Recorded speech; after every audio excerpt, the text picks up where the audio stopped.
ഇന്നെന്താ ആദ്യം തന്നെ പാട്ട് കേട്ടത് എന്നായിരിക്കുമല്ലേ നിങ്ങൾ ചിന്തിച്ചത്? ഇന്നത്തെ വീഡിയോയിൽ ഞങ്ങൾ കാണിക്കുന്നത് ഒരു high power digital audio amplifier board സ്പീക്കറുമായി കണക്ട് ചെയ്യുന്നതാണ്. TPA3116D2 ചിപ്പാണ് ഇതിൽ ഉപയോഗിച്ചിരിക്കുന്നത്. DC 12 മുതൽ 26 വോൾട്ടേജ് റേഞ്ചിൽ ഇത് ഓപ്പറേറ്റ് ചെയ്യാൻ സാധിക്കും. ഔട്ട്പുട്ട് ആണെങ്കിൽ ഡ്യുവൽ ചാനൽ സ്റ്റീരിയോ ഔട്ട്പുട്ട് ആണ്, അതും 120 വാട്ട്സ് വരെ പവറുമുണ്ട്. ഇത് ലെഫ്റ്റ് ചാനൽ ഔട്ട്പുട്ടും ഇത് റൈറ്റ് ചാനൽ ഔട്ട്പുട്ടുമാണ്.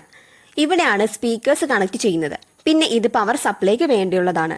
നമ്മൾ 12 വാട്ട്സ് 1 ആംപിയർ DC സപ്ലൈ ആണ് കൊടുക്കുന്നത്. പിന്നെ ഇത് ഓഡിയോ ഇൻപുട്ടിന് വേണ്ടിയാണ്. ഇനി നമുക്ക് കണക്ഷൻസ് എല്ലാം കൊടുക്കാം. സ്പീക്കർ കണക്ട് ചെയ്യുമ്പോൾ നെഗറ്റീവും പോസിറ്റീവും നോക്കി കണക്ട് ചെയ്യുക. നമ്മുടെ കൈവശമുണ്ടായിരുന്ന പഴയ 2 സ്പീക്കേഴ്സ് ആണ് നമ്മളിവിടെ ഉപയോഗിക്കുന്നത്. ഇനി ഇത് പഴയ ഒരു 12 വോൾട്ട് 1 ആംപിയർ അഡാപ്റ്റർ ആണ്.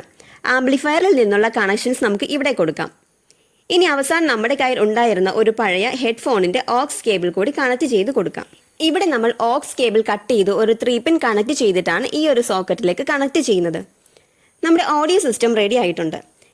നിങ്ങൾക്കും വീട്ടിൽ ഉപയോഗിക്കാതെ ഇരിക്കുന്ന സ്പീക്കേഴ്സ് ഒക്കെ ഉണ്ടെങ്കിൽ ഇതുപോലെ വെറും 290 രൂപ വില വരുന്ന ഈ ഒരു ആംപ്ലിഫയർ ബോർഡ് ഉപയോഗിച്ച് ഒരു അടിപൊളി സൗണ്ട് സിസ്റ്റം റെഡിയാക്കാം. നമുക്ക് ഈ ഒരു സൗണ്ട് സിസ്റ്റം ടെസ്റ്റ് ചെയ്ത് നോക്കാം.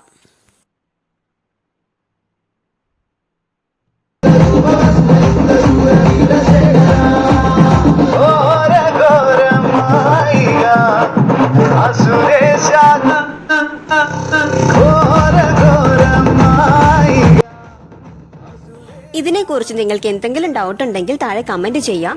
വീഡിയോ നിങ്ങൾക്ക് ഇഷ്ടമായെന്ന് കരുതുന്നു. ഇഷ്ടമായെങ്കിൽ ലൈക്ക് ചെയ്യുക. ഞങ്ങളുടെ ചാനൽ കൂടി സബ്സ്ക്രൈബ് ചെയ്ത് ഓൾ എന്ന ഓപ്ഷൻ എനേബിൾ ചെയ്യുക.